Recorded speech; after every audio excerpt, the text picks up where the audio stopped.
nama saya Unika Chelsea Juhurut dari kelas 11D. Jadi pada video ini, di sini saya akan menjelaskan materi berkaitan dengan sastra mengenai puisi, prosa, dan drama. Tujuan dari video ini agar dapat menentukan perbedaan dari puisi, prosa, dan drama.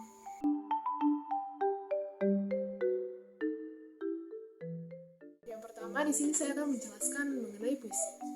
Pengertian puisi. Puisi adalah sebuah bentuk karya sastra berupa ungkapan isi hati penulis, di mana di dalamnya ada irama, lirik, rima, dan ritme pada setiap barisnya. Dikemas dalam bahasa yang imajinatif dan disusun dengan kata yang padat dan penuh makna. Puisi juga merupakan sebuah ekspresi diri seseorang yang menggambarkan imajinasi, kritik, pemikiran, pengalaman, kesenangan, ataupun nasihat seseorang. Selanjutnya, ciri-ciri puisi. Ciri-ciri puisi pada umumnya yaitu sebagai berikut.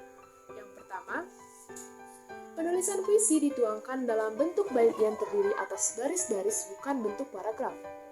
Yang kedua, diksi yang dipakai dalam puisi biasanya bersifat kiasan, padat, dan indah. Yang ketiga, penggunaan majaz sangat dominan dalam bahasa puisi.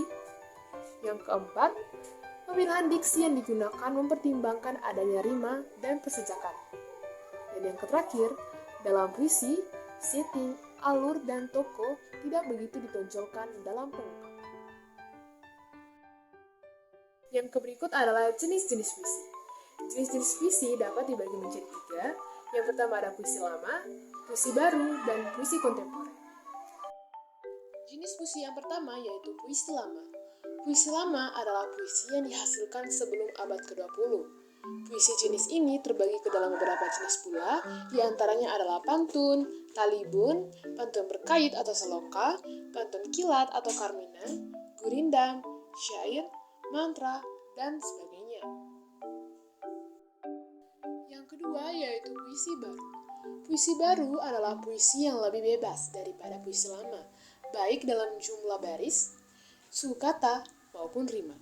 Ada pun beberapa jenis puisi baru yaitu seperti balada, himne, ode, epigram, romansa, elegi, satire, stikon, dan lain sebagainya.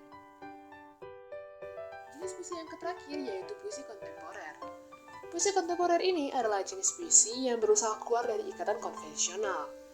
Puisi kontemporer ini selalu berusaha menyesuaikan dengan perkembangan zaman dan tidak lagi mementingkan irama, gaya bahasa, dan lain-lainnya yang terdapat dalam puisi lama maupun puisi baru. Puisi kontemporer ini dapat diklasifikasikan misalkan seperti mantra, puisi beling, dan puisi konkret.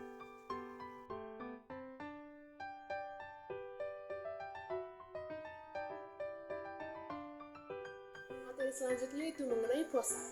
Prosa adalah tulisan atau karya sastra yang berbentuk cerita yang disampaikan menggunakan narasi.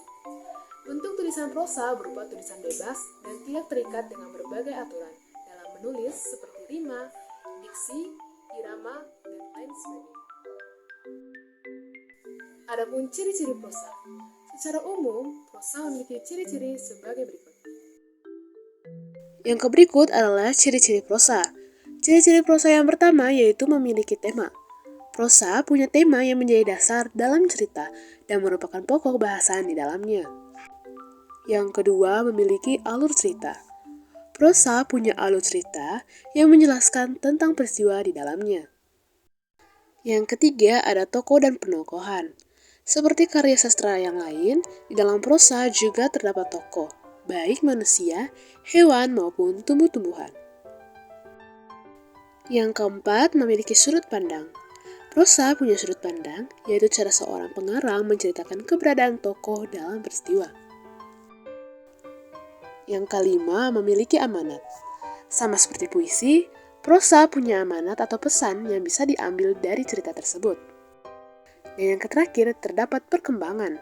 Prosa juga dapat mengalami suatu perkembangan karena dipengaruhi oleh perubahan yang ada di masyarakat.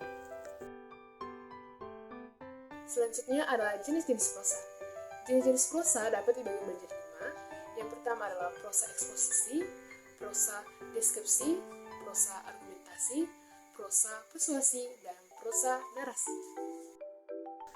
Jenis prosa yang pertama yaitu prosa eksposisi.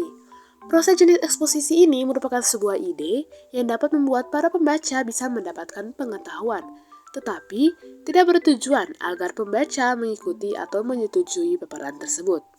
Biasanya, pemaparan disertai dengan bukti-bukti yang diwujudkan dalam bentuk diagram atau tabel. Jenis prosa yang kedua yaitu prosa deskripsi.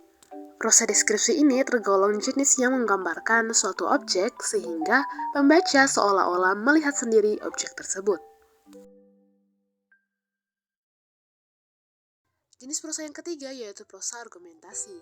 Prosa jenis argumentasi ini merupakan karangan yang berisi ide atau gagasan dari penulis dan disajikan lengkap dengan berbagai data pendukung yang bertujuan untuk mengaruhi pembaca sehingga pembaca dapat menyatakan persetujuan terhadap isi prosa tersebut.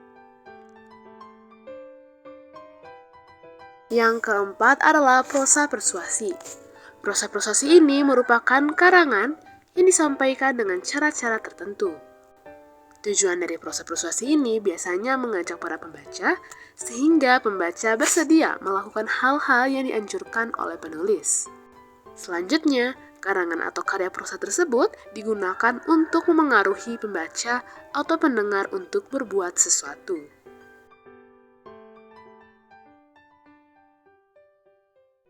Jenis prosa yang terakhir yaitu prosa narasi. Prosa narasi bersifat fiksi. Secara sederhana, prosa narasi kemudian dikenal sebagai cerita.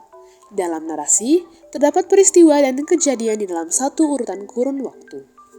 Kejadian yang diceritakan di dalam narasi tersebut juga terdapat tokoh yang memiliki konflik.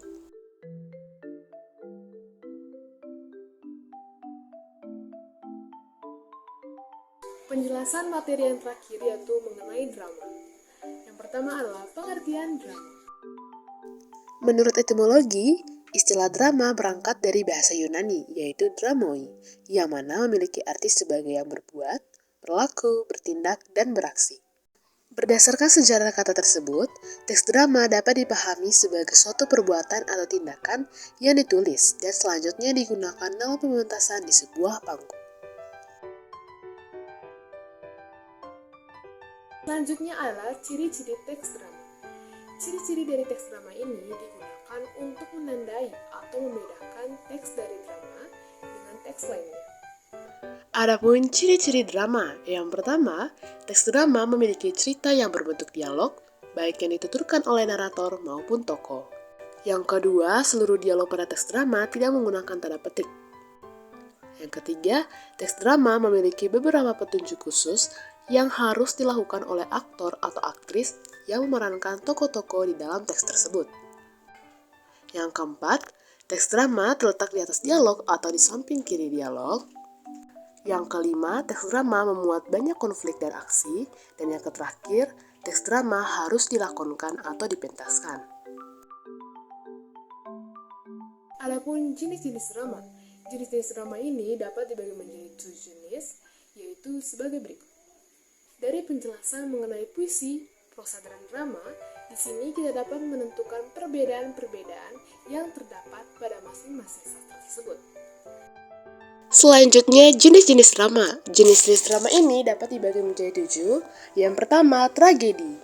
Tragedi merupakan satu di antara jenis drama yang berisi cerita penuh kesedihan. Sepanjang jalannya cerita, kita akan menyaksikan tokoh atau pelaku utama akan mengalami kegagalan yang biasanya berujung dengan duka atau kematian. Yang kedua, komedi. Komedi merupakan jenis drama yang menggambarkan suasana sukacita yang biasanya berisi lelucon. Jenis drama ini menjadi satu di antara yang cukup digemari semua kalangan karena akan menimbulkan tawa penonton. Meski demikian, drama komedi tidak sama seperti acara lawak sehingga masih sesuai dengan kaidah atau unsur drama. Yang ketiga, opera. Opera adalah drama yang dialognya diiringi dengan musik. Adapun lagu yang dinyanyikan pemain satu biasanya berbeda dengan pemain lain. Bentuk dari drama ini lebih mementingkan musik dan nyanyian, sementara para tokoh yang terlibat hanya sebagai sarana untuk menggambarkan suasana dalam cerita. Yang keempat ada melodrama.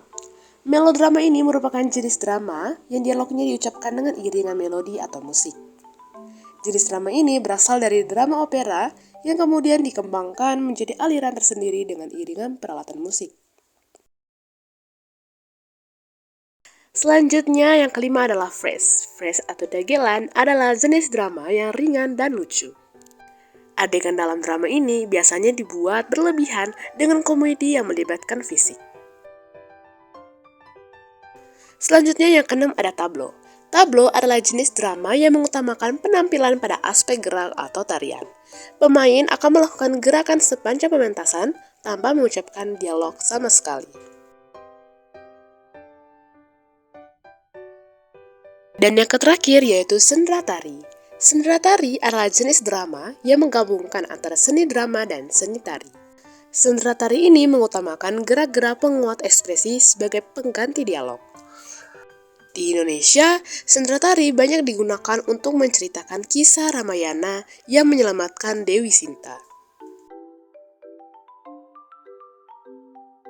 Perbedaan yang dapat membedakan puisi, prosa, dan drama yaitu sebagai berikut.